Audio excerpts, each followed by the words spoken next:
दोस्तों, दुनिया के 56 लिथियम सप्लाई चेन को कंट्रोल करने वाले लिथियम ट्रायंगल का हिस्सा अर्जेंटीना भारत को लिथियम के साथ साथ एक और इम्पोर्टेंट चीज़ एक्सपोर्ट करने जा रहा है। इसके अलावा इस लिस्ट में ब्राज़ील का नाम भी शामिल किया गया है, जो कि इस समय दुनिया का सबसे बड़ा एथेनॉल प्रोड्यूसर कंट्री है। और यह दोनों ही देश भारत को एक ऐसी इम्पोर्टेंट चीज़ एक्सपोर्ट करने जा रहे हैं जिसके बिना हमारे देश की किसी भी इंडस्ट्री को चला पाना बहुत ज़्यादा मुश्किल है। और यह इंपोर्ट्स भारत के लिए ज़रूरी इसलिए भी है क्योंकि भारत इस सेक्टर का करीब 50% हिस्सा इंपोर्ट्स के भरोसे ही पूरा करता है। पूरी डेवलपमेंट क्या है, यह आज के इस वीडियो में समझते हैं। बस हमें सपोर्ट करने के लिए इस वीडियो को लाइक और चैनल को सब्सक्राइब जरूर कीजिएगा। तो सबसे पहले अर्जेंटीना की बात की जाए तो अर्जेंटीना लिथियम ट्रायंगल का हिस्सा है, जिसमें अर्जेंटीना, बोलीविया और चिली 3 कंट्रीज को शामिल किया जाता है, जिनके पास वर्ल्ड का करीब 56% लिथियम रिजर्व है। जहां पर अर्जेंटीना ने भारत के लिथियम सेक्टर में बहुत ज़्यादा मदद की है। कुछ समय पहले ही खबर सामने निकल के आई थी कि अर्जेंटीना भारत के लिए 5 लिथियम ब्लॉक्स को रिजर्व कर रखा है, जिसमें से 3 लिथियम और करीब 2 निकेल के ब्लॉक्स हैं, जिन्हें भारत की कंपनीज कभी भी आकर के माइनिंग शुरू कर सकती हैं और लिथियम डायरेक्टली यहां से इंपोर्ट कराया जा सकता है। वहीं दूसरी तरफ ब्राज़ील है, जिसने कुछ समय पहले तो WTO में जाकर के भारत के खिलाफ कंप्लेंट कर दी थी कि भारत शुगर का इस्तेमाल इंडस्ट्रीज में कर रहा है, जिसकी वजह से इंटरनेशनली मार्केट में शुगर के प्राइस बढ़ रहे हैं। फिलहाल कुछ समय बाद इन चीज़ों को ख़त्म कर दिया गया और इस समय भारत और ब्राज़ील के बीच में जो ट्रेड है वो करीब 16.6 बिलियन US$ का है।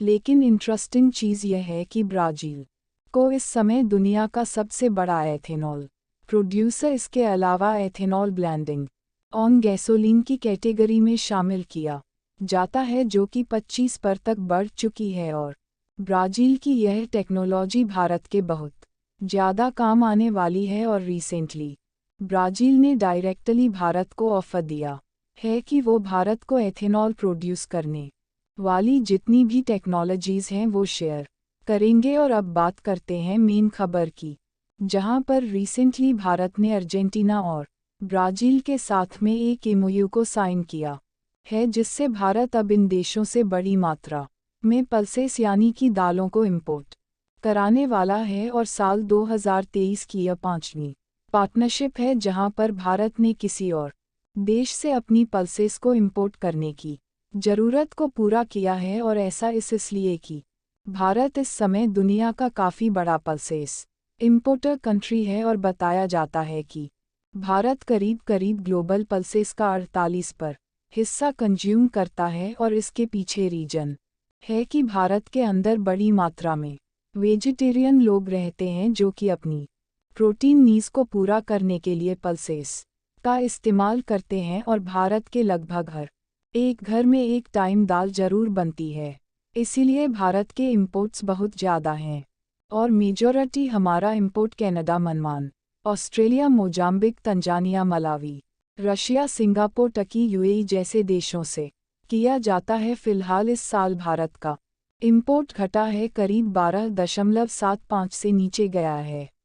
लेकिन इस बार भी करीब भारत ने 2 बिलियन US$ के आसपास पल्सेस को इंपोर्ट कराया है। लेकिन नए MOU के तहत भारत ब्राज़ील और अर्जेंटीना को वो टेक्नोलॉजी शेयर करने वाला है और वह सभी रिसोर्सेस शेयर करेगा, जिससे यह देश अपने कंट्री में पल्सेस को ग्रो करे और वहां से भारत के अंदर एक्सपोर्ट करे, क्योंकि इन देशों के अंदर पल्सेस का कंसेंट बहुत ज़्यादा नहीं है।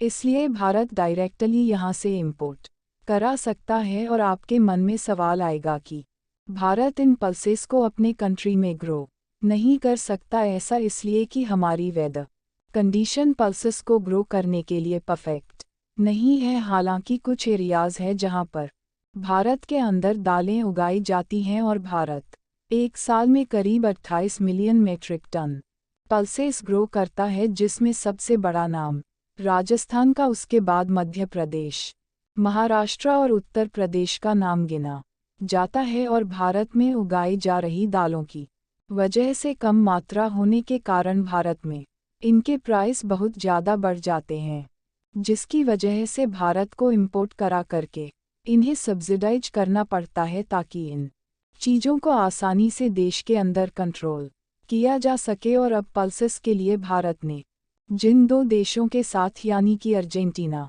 और ब्राज़ील के साथ पार्टनरशिप की है, इनके साथ ऑलरेडी भारत ने कई डील्स कर रखी हैं।